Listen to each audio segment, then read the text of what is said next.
گوجری زبان میں اپڈیٹ سنیے۔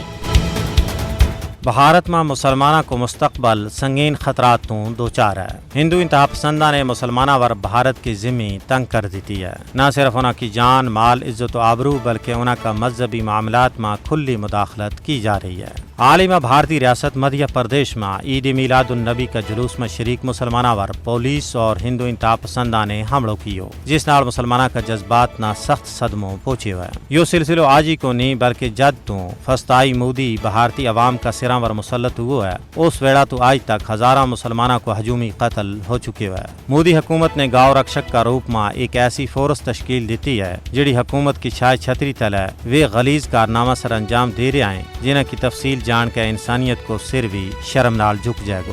مودی حکومت کا غلیظ کرتوتوں کو تذکرو امریکی کمیشن برائے مذہبی آزادی نے بھی اپنی سالانہ رپورٹ میں کی ہوا ہے۔ رپورٹ میں کیا گیا ہے کہ ہندوستان میں مسلمانہ نام نہاد آئینی تحفظ کے باوجود منظم امتیازی سلوک، تعصب، نفرت اور تشدد کو سامنے ہیں۔ ہندوستانی مسلمان تعلیم اور روزگار سمیت تمام شعبہ میں امتیازی سلوک کو شکار ہیں۔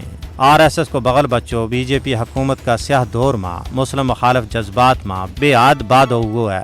ہندوستان میں اسلام فوبیا اور مسلمانوں کے خلاف نفرت اور انہوں کو قتل عام ہر تیڑا کو معمول بن گیا ہے۔ دراصل مودی ہندوستان نہ اقلیتوں تو پاک کرن کا مشن ور گامزن ہے۔ یا تمام صورتحال عالمی برادری وسط چشم کشا ہے۔